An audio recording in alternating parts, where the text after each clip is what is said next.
የደሃ ልጅ ሆነ ወይም ቤተሰብን ማከለኛ ሚዲየም ክላስ የሚባሉበት ከሆንክ ማለት ነው አሁኑን ማቆም ያለባችሁ ጋይስ 10 እናንተን እየገደለ እያጠፋ ያለ መርዛማ ነገር አለ። ከዚህ ነገር ውስጥ ሁሉንም ማቆም አለባችሁ። እናንተ እንዳትቀየሩ እንዳትለወጡ አንድ ስቴፕ እንዳታርጉ ያደረገ መርዛማው ሚስጥ ነው። ከስር እየበላ የሚጥላችሁ ሚስጥ ነው። ዛሬ ላወራ ያመጣሁት ኦብሰስድ ሆኜ የምናገረውና በደንብ እስከሚያልቅ አዳምጡ። ከዚህ ቪዲዮ 2-3 ነው እስከሚያልቅ የሚያዳምጡ፣ ምክንያቱም እውነታውን ዛሬ ልናገር ነው። ሁላችሁ ካዳምጣችሁ የምር እናንተ የመቀየር ፍላጎቱ አላችሁ ማለት ነው። ስለዚህ በደንብ አዳምጡ። የደሃ ልጅ ወይም ሚዲየም ክላስ ሆናችሁ ማቆም ያለባችሁ እናንተን እየጎዳ ሳታውቁ ወደ ገደል ይከተታል አንድ መርዛማ ነገር አለ። ይሄን ነገር አሁኑኑ አቁሙ ብያለሁ። እግዚአብሔርን እምላችሁ። የመጀመሪያው ግን ይሄን ቪዲዮ ለብዙ ሰው እንዲዳረስ ፈልጋለሁ። ሁሉ ሰው ስለምፈልግ ላይክ፣ ሰብስክራይብ፣ ሼር ማድረግ እንዳይረሳ።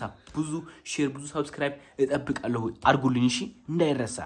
የመጀመሪያው የደሃ ልጅ ሆናችሁ ሚዲየም ክላስ ልጅ ሆናችሁ የምቾት ቀጠና ውስጥ መቀመጥ በጣም መርዛማው አብዛኛው ወጣትን ፓውዝ አድርጎ እንዳይሰራ እንዳይቀየር ያደረገው ምንድነው? የምቾት ቀጠና ነው። እያታለለ ወደ ገደል ምከተ እያታለለ ወደ ሲኦል ምከተ ወጣት ሆናችሁ ኢነርጂ ኖሯችሁ አቅም ኖሯችሁ ምቾት ቀጠና ውስጥ መቀመጥ በጣም መርዛማው ነገር ነው። የእናንተን ህልምና አቅም ይገላል። የእናንተን ኢነርጂ ወደ ኔጌቲቭ ስለሚቀይር ከምቾት ቀጠና አሁኑኑ ውጡ። አስታውሱ፣ የእናንተ ምንም ያክል መድኃኒቱን ብታውቁ እናንተ መድኃኒት ቦርሳዎች ቢቀመጥ ካልዋጣችሁ አያድናችሁም። ምላችሁ ፈልጌ ነው መቀየር የምትቀየሩበት የምትለውጡበት መንገድ ብታውቁ ካልተገበራችሁ አትቀየሩም። ከምቾት ቀጠና ውጡ። እናንተን ቻሌንጅ ማድረግ ጀምሩ። አስታውሱ፣ የእናንተ አቅም ምን ያህል እንደሆነ የምታውቁት እናንተን ችግሩ ስከቱ ነው። የምሬ ነው ምላችሁ። ከምቾት ቀጠና ውጡ ወንድሜ። እግዚአብሔር ነው የምልህ። ዛሬ ቁጭ ብለህ ያልሰራውን ስራ ነገ ስታረጅ ቁጭ ብሎ ይጠብቅሃል። በወጣትነት ዘመን ምን ማድረግ እንዳለብህ ለይተህ ወቅ፣ ህልምን ወቅ። ከዛ በኋላ መሆን ለምትፈልገው ነገር መዋጋት ጀምር። ከምቾት ቀጠና ራስን አውጣ። ራስን ልክ እንደ ወታደር ተመልከት። አንድ ወታደር ማለት ነው ጦርነት ውስጥ ቢገባ አይተኛም። ቢገባ ሁሌም ንቁ ነው። ቢገባ ሁሌም ፎከስ ነው። ቢገባ ሁሌም ማለት ነው ጠላቱን ለማጥቃት ነው የሚሞክረው፣ የሚያስበው፣ የሚያቅደው እንጂ ስለሌላ ነገር አይመለከተውም። አንተም እንደዛው። ያንተ ትልቁ ችግር፣ ያንተ ትልቁ ጠላት ድህነት ነው። ድህነትን እስካልቀየር ድረስ፣ ድህነትን እስካላሸነፍ ድረስ እንዳትኛለት። ምክንያቱም እሱ አንተን እያታለለ በምቾት ቀጠና ውስጥ እያደረገ ገደል ነው የሚከት፣ ኢነርጂ ነው መሳጣው። ስለዚህ ራስ ላይ ንቃ ወንድሜ። ከምቾት ቀጠና አሁኑ ውጣ። ማድረግ ያለብን ነገር ወደ ተግባር ግባ። ምንድነው የምትጠብቀው? እስከ መቼ ነው የምትጠብቀው? ማንን ነው የምትጠብቀው? ማንም መጥቶ አንተ ወጥ አይቀይርም። ማንም መጥቶ አንተ የተወኮን ስፖርት ስላለ አይልም።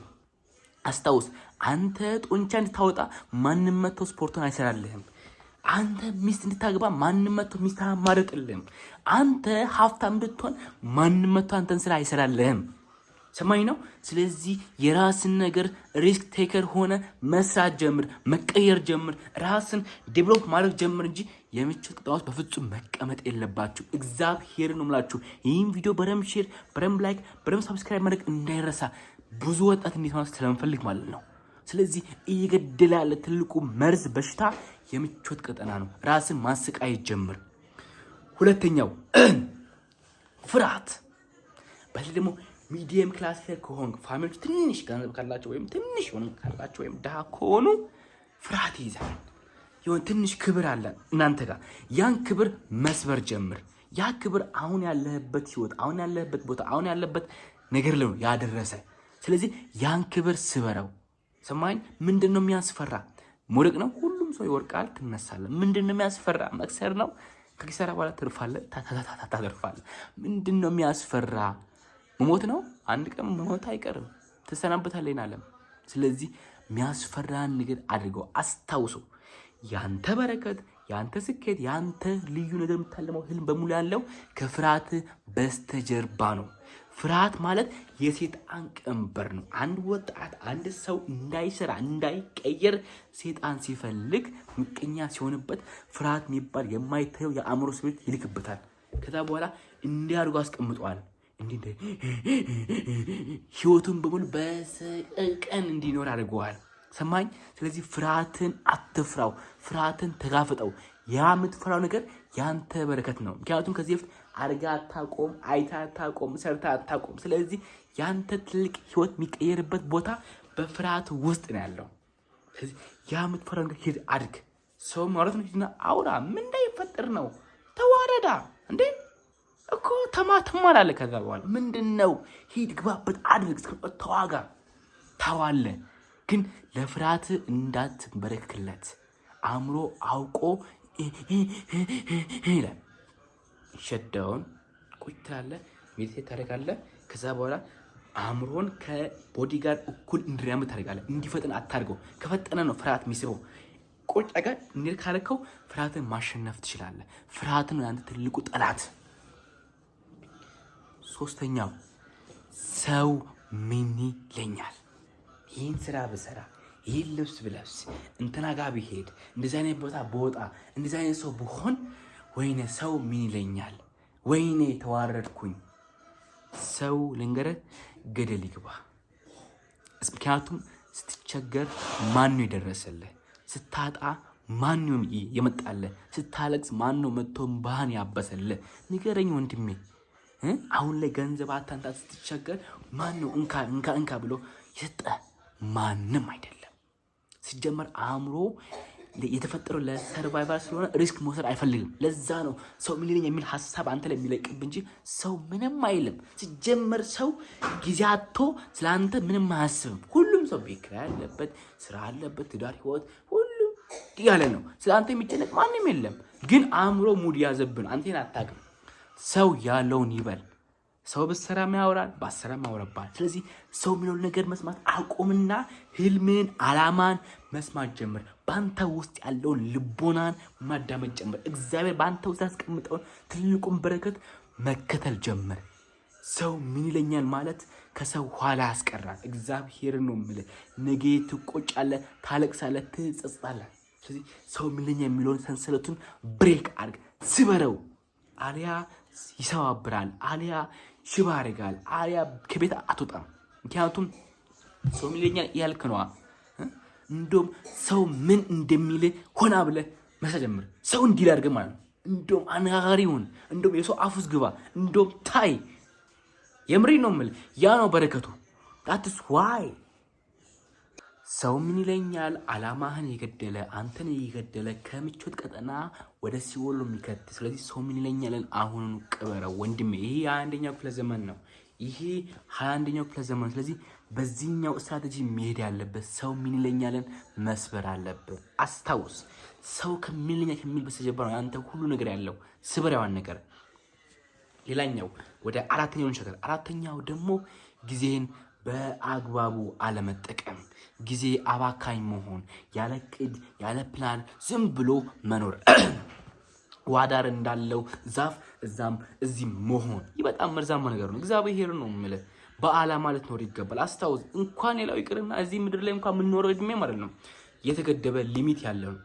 ስለዚህ አንተ የምትኖረውን ህይወት ትልቅ ዓላማ ኖሮ ያን ዓላማ ለማሳካት መኖር ጀምር እንጂ ዝም ብለህ ዋልጌ የሆነ ህይወት መኖርን ማቆም አለብን። በዓላማ ልትራመድ ይገባል። ኢቨን ስትበላ በሰዓት፣ ስትጠጣ በሰዓት፣ ስትራመድ በሰዓት፣ ሁሉንም በሰዓት አድርገው። የዓላማ ሰው ሁን። ራስን ተቋጠረው። እግዚአብሔር ነው የምልህ። ጊዜን አታባክን። አስታውስ፣ ጊዜን ሳይሆን የምታባክነው ህይወትን ነው የምታባክነው። ስለዚህ ህይወትን መቋጠር ከፈለክ ጊዜን መቋጠር ጀምር። ትርፍ ጊዜ የሚባል የለም በህይወት ውስጥ። ሁሉንም ጊዜ እግዚአብሔር አንተ መጥኖ ሰጠው እንድትቀየር እንድትለወጥበት ነው። ሰማኛ። ጊዜን በትክክል ማጠቀም ከሆነ የጊዜ ባሪያ ነው የሚያደርገው። ጊዜ ራሱ አንተ ላይ ይጫወትብሃል። ሰማኛ። ጊዜን ሳይሆን የምታባክነው ህይወትን ነው የምታባክነው። ሶ ጊዜም እንዴት ነው መቋጠር አለብኝ? መጀመሪያው ለምሳሌ ዛሬ ያሰብከው ነገር ቀደም ብለህ ትላንትና ማታ ላይ ፕላን ማድረግ። ዛሬ ማድረግ አለብኝ፣ ስራ መሄድ አለብኝ፣ ታውጣለህ ስቴፕ ባይ ስቴፕ። ሁለተኛው ምንም የሚፈጠር ምንም ከፕላኑ ውጭ ምንም ነገር አለማድረግ። ሰማኝ። ቀድመ ፕላን አድርግ፣ ከፕላኑ ውጭ ምንም አለማድረግ። ሶስተኛው ከዲስትራክሽን መውጣት፣ ከቲክታክ ከሶሻል ሚዲያ በአጠቃላይ መውጣት። በጣም መርዛማው ነገር ነው ዲስትራክሽን። ጊዜን፣ እድሜን፣ ኢነርጂ ነው የሚገለው። አስታውስ እስቲ የአንተ ኢነርጂ ልክ እንደ ብር ወይም እንደ ባንክ ብታየው ዝም ብለህ ታባክነዋለህ። ያንተ ኢነርጂ እኮ ነው ገንዘብ የሚስበው። ሶርሱን እኮ ያበላሸ ነው በቲክቶክ። ስለዚህ ይሄ ነገር ማስተካከል አለብህ። ጊዜን በትክክል መጠቀም አለብህ። በኋላ ጊዜ እንዳይጫወትብህ። ካለፈ በኋላ ማይመለስ ትልቅ ሀብት ነው የሰጠ። ለምትፈልገው ህልም፣ አላማ፣ ህይወት አውልበት ጊዜህን ማለት ነው። 5 ጀምር መሰለህ ነገ እሰራዋለሁ ማለት ወይም ፕሮካስቲኔሽን። አስታውስ ነገ ስኬትና ድል ብቻ አይደለም፣ ነገ ሞትም አለ። ይቅርታ ይንስል ግን እውነታውን ታውቅ ብዬ ነው። ነገ ሞትም አለ። ስለዚህ ያሰብካቸውን ነገሮች ያለምካቸውን ነገሮች አሁኑኑ ማድረግ ጀምሩ እንጂ ለነገ ማሳደር አቁሙ። እጅ ነው የሚለው ሰማችሁን? ነገ ላይ ሲደርሱ ሌላ ስለሚመጣ ያ ቀድማቸው የእናንተ እቅድ እጅ ነው የሚላችሁ። ስለዚህ ለነገ ማሳደር አቁሙ። ፕሮክራስቲኔሽን በጣም መርዛማው ነገር ነው። አሁን ጀምር። በትንሹ ጀምር፣ በትልቁ ትጨርሳለህ። ቅዱስ ቃሉ ሲናገር ጅማሬ ታናሽ ቢሆንም ፍጻሜ እጅግ ይበዛል ነው የሚለው። ስለዚህ ባለ ነገር ጀምር።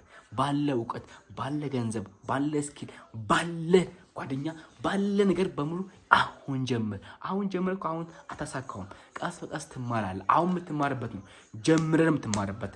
ገባ? ፕራክቲካል ለርኒንግ እና ዝም ብሎ ለርኒንግ ይለያል።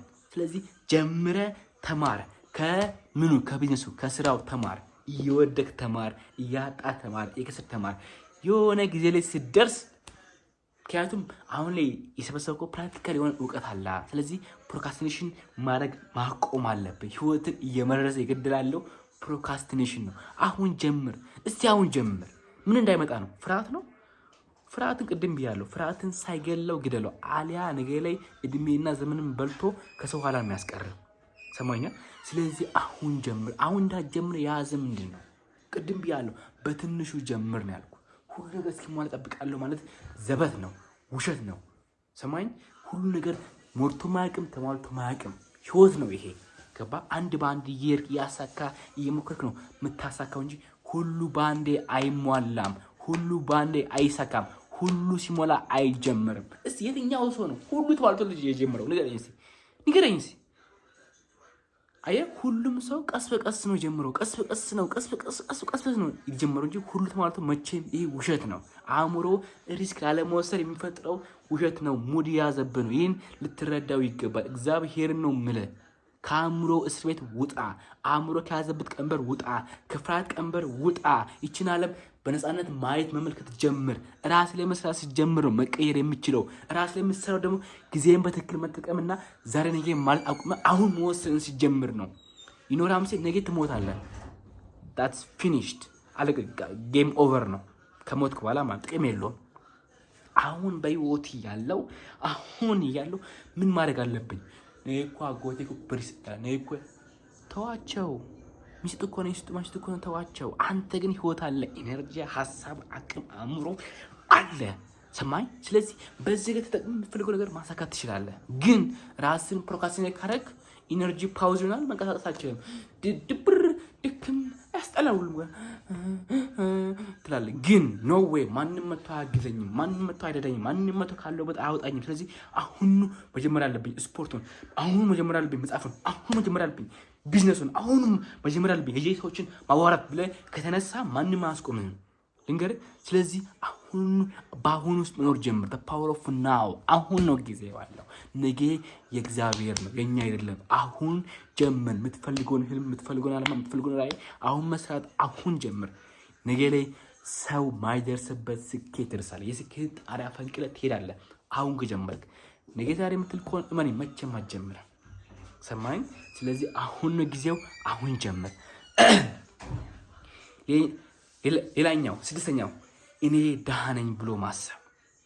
አብዛኛው ድሃ ወይም ሚድል ክላስ ሰዎችን ድሃ አድርጎ የሚያስቀረ እዛው እንዲቀሩ የሚያደርጉ እኔ ድሃ ነኝ፣ እኔ ሰው የለኝም፣ እኔ የሚያግዘኝ ሰው የለም፣ እኔ አቅም የለኝም፣ እኔ ጉልበት የለኝም ብሎ አሁን ባለበት ችግር፣ አሁን ባለበት ስቃይ ከብዛቱ የተነሳ በዛ ነገር ጊቭ አፕ ማድረግ። አስታውስ፣ አንተ መሆን የምችለው የምታስበውን ብቻ ነው። በዚህ ሜክ በዛ ሜክ አይ ኖ ሳክሪፋይስ አሉ፣ ግን መሆን የምችለው የምታስበውን ብቻ ነው። ስለዚህ እኔ ድሃ ነኝ የሚለው አስተሳሰብ ከህይወት አስመርቅረ ማውጣት አለብህ። አሊያ ይሄ ድህነት መርዝ ነው የሚሆንብህ። ልክ እንደሚስ ከስር በልቶ ነው የሚጥልህ። ሰማኝ። አንተ ድሃም አይደለም ሀብታም አይደለም። ራስን ልክ እስቲ እንደ ውሃ ተመልክተው። ውሃ ለምሳሌ ሃይላንድ ውስጥ ብጨምረው የሃይላንዱን ቅርጽ ነው የሚይዘው። ቱቦ ውስጥ ጨምሮ የቱቦውን ቅርጽ ነው የሚይዘው። ጀሪካን ውስጥ ጨምሮ የጀሪካኑን ቅርጽ ነው የሚይዘው። ለምን? ውሃ በራሱ ሼፕለስ ነው። ራስን ተመልክተ። አንተ ከ70% በላይ ውሃ ነህ። ስለዚህ ራስን ሼፕ ታደርገው አንተ ነህ እንጂ ሼፕ ተደርገህ አልተፈጠርክም። እግዚአብሔር ነው የምልህ። ችግር ወደ እናንተ ህይወት ሲመጣ ችግር ነው ብላችሁ ማሰብ አቁሙ። ችግሩ ያልፋል። ግን ችግር ነው ብለህ የምታስብ ከሆነ ያ ችግር ፐርሰናሊቲ ሆኖ ከአንተ ጋር ይቀጥላል። ሰማችሁ? ስለዚህ አሁን ይኖት አንተ ሀብታምም ድሃም አይደለም፣ ግን ራስ ላይ የመወሰን አቅሙ አለ። ራስ ላይ ዲሲሽን ማድረግ ፓወር አለ። ሰማኝ። ለራስ የምትናገረው ቃላት በጣም መጠንቀቅ አለበት። እግዚአብሔር ነው። ምክንያቱም እኛ የፈጣሪ ሀምሳያ ነን። ፈጣሪ ይሄን ዓለም የፈጠረበት በምኑ ነው? በቃሉ ነው። አንተም የራስን ዓለም የፈጠረው በቃል ነው። ያንተ ቃል ያስራል፣ ያንተ ቃል ይፈታል። ያንተ ቃል ስኬታማ ያደርጋል፣ ያንተ ቃል ድሃ ያደርጋል። ይህን ወቅ። ስለዚህ ለራስ የምትናገረው ነገር ለይተህ ወቅ። በፍጹም አሁን ላይ እስቲል ነው ልክ እኮ ነው። አሁን ገንዘብ የለም፣ ቤት ኪራይ የሚከፍል የለም፣ ምግብ የምበላበት የለም፣ ስቃይ ውስጥ ነው። ለሰው የድረስ አይደለም እኮ ይገባኛል። ግን እዚህ ጋር ማማረሩን እዚህ ጋር ኔጌቲቭ ቃል መናገሩን ተውና ይሄ ችግር መጣ እንዴት ልፍታው እንዴት እንትኑን ላገኘው ብለህ ማሰብ ነው ያለብህ እንጂ ራስን እንዲህ ነው ብለህ ማሰር የለብህም። ራስን ሰንሰለት ውስጥ መክተት የለብህም። ሰማኛ። ሁሉም ሰው ችጋራም ሁሉም ሰው ዳ ነው። ግን ያን ነገር ዓለም አልቀበልም ብሎ ነው ከዛ ነገር አሸንፎ የወጣው። ስለዚህ እኔ ዳ ነኝ የሚል አስተሳሰብን ከህይወትህ አስወጣ። እግዚአብሔር ነው የምልህ። ኢነርጂህን ነው ሊሚት የሚያደርገው። ኦቨርካም እንዳታደርግ ነው የሚያደርግህ። ህይወትን ነው የሚያበላሽ። ዲስትሮይ ነው የሚያደርግህ። ሰማኝ። ስለዚህ የራስ ቃል ለራስ ህይወት ይሰጣል፣ ለራስ ሞት ይሰጣል። ቃልን ተጠንቀቀው። የምታወጣውን ቃል ማለት ነው። በጣም ውድ ነው፣ በጣም ጥንቅቅ ነው። ሰማኝ። በምንም ልገዛማችሁ አንተ ቃል ነው። ቃልን አስተካከል።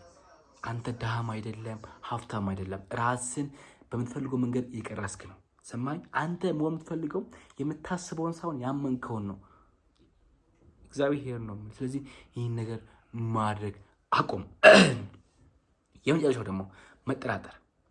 ጥርጣሬ በጣም መጥፎ ነገር ነው። አይኖ እስካሁን የልኮ ህይወት የድህነት ነው፣ የማጣት ነው፣ የችግር ነው።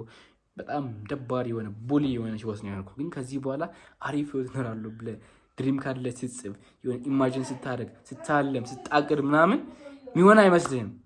ዳት ዋይ እኔም ብጠቀኝ 3-4 ዓመት በፊት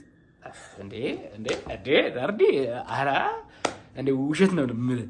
ቢኮዝ አላውቀውማ። ይሄ ምንድን ነው ይባላል? ጥርጣሬ። ጥርጣሬን ከህይወት አውጣና ማመን ጀምር። በራስ ማመን ጀምር። በፈጣሪ ማመን ጀምር። ፈጣሪ እኮ ሲናገር እንዴ ነው የሰናፍጭ ቅንጣት እምነት ቢኖራችሁ ይህን ተራራ ተነቅለ ወደ ባህር ተወርወር ብትሉት እንዳፋችሁናል ነው ያለው። ተራራውን እንደ ተራራ ማየት አቁምና ያ ተራራ ችግር ነው ብለህ አስብ። ያ ተራራ ድነት ነው ብለህ አስብ። ያ ተራራ ያንተ ማዕት ነው ብለህ አስብ። ያን ተራራ ተወርወርልኝ ብትለው አላይም ብትለው እንዳልከው ይሆናል ነው ፈጣሪ ያለው። አስታውስ፣ ፈጣሪ ራሱ በአንተ ህይወት ላይ የሚቀይር የሚሰራል ያን በአንተ እምነት ልክ ነው። በሱ አቅም ልክ ሳይሆን በአንተ እምነት ልክ ነው። አሁን ለምሳሌ በመጽሐፍ ቅዱስ ላይ ማለት ነው ይሄ አይነ ስውሩን ራሱ ምንድን ነው ምን ላደርግ ተወዳደስ ምንድን ነው አይ ዘንድ እወዳለሁ። ከዛን ጭቃ ወሰደ፣ አይኑን ቀባ፣ ይስዳነ። ለምን? የሱ እምነት ምንድን ነው? የፈጣሪ ነኝ ከነካኝ እድናለሁ ብሎ ስላሰበ። ሌላኛው ደግሞ ልጨምርልህ 18 ዓመት በሙሉ ደም እየፈሰሳት 18 ዓመት በሙሉ ገንዘቧን ጨርሳ አንድ ሕክምና ያላገኘች አንድ ሴት አለች። ያቺ ሴት በሷ ሰፈር ክርስቶስ ያልፋል ሲባል ሰምታ ምናለች መሰላችሁ? እኔ የእግዚአብሔርን አምላኬን የልብሱን ጫፍ እኮ ናለች፣ ጫፏን ብነካ 18 ዓመት እየፈሰሰ ያስቸገረኝ ደም ይቆማል ነው ያለችው። ይኖራም ሰ አመነች ማለት ነው። ይሄ እምነት ነው። በቃ ወርድ ይቆማል አለች፣ አመነች፣ ሄደች፣ ነካች የክርስቶስን ጫፉ ማለት ነው። እግዚአብሔር ምን አለ ለጴጥሮስ? የሆነ ሰው ሲነካኝ ይታየኛል፣ ከኃይልም ከኔ ወጥቷል። የእሷ እምነት ከክርስቶስ አቅም ስፒሪት ውስጥ ኃይል እስከ ማውጣት ነው የደረሰው። ኢማጂን እምነት ማለት ነው። ጴጥሮስ ደነግጠ፣ እንዴ ሁሉ ሰው ይድጋፋ፣ ሁሉ ሰው ይነካ አይደለም እንዴ ነው ከዚህ ሁሉ ሰው ኖ፣ በእምነት የነካኝ አንድ ሴት አለች አለች። ልክ እሷ ደግሞ እንደነካችው ክርስቶስን ደሞ አቃጣለ። እዛው ወደቀች፣ ጸለየች፣ ጌታ ፊት ለፊት ተንከባለለች። ከዛ በኋላ አንቺ ሰው እምነትሽ አድኖሻልና በሰላም ሂጂ አላት። አያችሁ እምነት ምን ያህል ፓወር እንዳለው። የናንተ ጤና፣ የናንተ ገንዘብ፣ የናንተ አእምሮ፣ የናንተ ሰላም በእናንተ እምነት ላይ ነው ቤዝመንቱን የሰራው። ያንተን እምነት መቀየር ስችል ትቀየራለህ። እግዚአብሔር ነው የምልህ። አም ዘ ፋኪንግ ሪች አም ዘ ፋኪንግ ቢሊየነር ብለህ ለአእምሮ ደግመህ ብትናገረው፣ ይሄን አእምሮ ሪፕሮግራም ብታደርገው ማለት ነው የማትቀየርበት ምንም ምክንያት የለም። አስታውስ፣ ይቺ ዓለም ትልቅ ናት።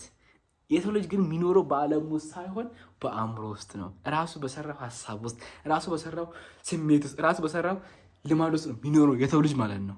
ምክንያቱም አንተ እዚህ ጋር ሀዘንተኛ ስትሆን የሆነ ሰው እዛ ደስ ያለው ነው። አንተ እዚህ ጋር ድሃ ሆነህ ስትስቀይ የሆነ ሰው በሀፍት በቃ ተጨንቋል፣ በሀፍት ማለት ነው። ምን ልልህ ፈልጌ ነው? የምትኖረው አእምሮ ውስጥ ነው። አእምሮውን ሪፕሮግራም ሪፍሬሽ ማድረግ ጀምር። ሁሉ የሚጀምረው ከራስ ነው። ራስ ላይ በደንብ ስራ። እግዚአብሔር ነው ይህ ነገር ካቆምክ፣ ይህ ነገር ከተውክ ማለት ነው ትቀየራለህ። የመጨረሻውና ዋነኛው ደግሞ ምንድን ነው? ማማረር። አንድ የፍጣሪ ቃል እወደዋለሁ። ላለው ይጨመርበታል፣ ሌላው ደግሞ ካለው ላይም ይወሰድበታል። እስካሁን የተወሰነ እንትን አለ፣ ላይክ የተወሰነ ጤና አለ፣ የተወሰነ ገንዘብ፣ የተወሰነ ነገር አለ። እሷን አመስግን። አታመሰግን ከሆነ እሷም ትወሰድበታለች። የምሬ ነው የምልህ። አመስግን። እግዚአብሔር የሚሰራው የእግዚአብሔር እጅ ማንቀሳቀስ ከፈለግ፣ የእግዚአብሔርን እጅ በአንተ ህይወት ሰርቶ ታምራት ማየት ከፈለግ ፕሊዝ አመስግን። ስለሆነውም ስላልሆነ እንዴ በህይወት እኮ አለ። አንታው ምን በህይወት እኮ አለ። በቀኑ ከ100 ሺህ ሰው በላይ እኮ ነው የሚሞተው። አንተ ግን ስቲል ነው በህይወት አለ። ልክ እንዳንተ አይነት ሰው እኮ ነው የሚሞተው። ስለዚህ አመስግን። በህይወት መኖር በራሱ ትልቅ ተአምር ነው። በህይወት መኖር ተአምር እኮ ነው። የምሬን ነው የምልህ። አእምሮ እንዴት እንደምሰራ ታውቃለህ? ንገረኝ። አንተ ሰውነት እንዴት እንደምሰራ ታውቃለህ? ንገረኝ። ትላንትና እኮ ተኝተህ ነበረ። በዛ ብትቀርስ ስንት ነው የቀረው ተኝቶ? ወይኔ እኮ እንትና እኮ ሞት ሲባል ትረሳለህ።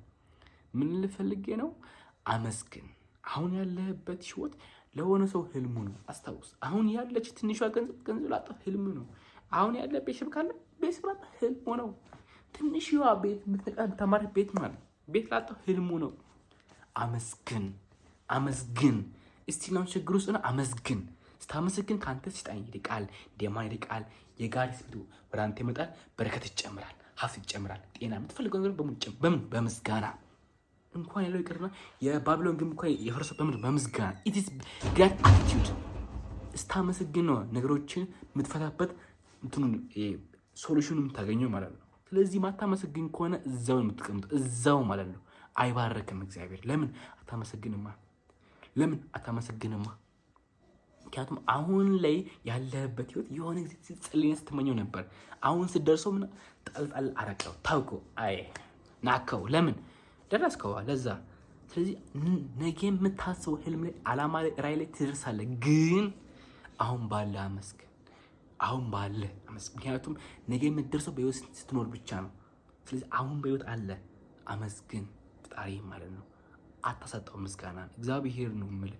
ይህ ትልቁ ውሃይ ነው። እስካሁን ተናገር ያለው ካሁን ካወራት የትኛው የተመቻቸው ኮሜንት ላይ አስቀምጡ። በቀጣይ ምን ልስራ እሱን ማስቀምጡልኝ። በቀጣይ እስክንገናኝ ቸርን ሰንብት። ወዳችኋለሁ።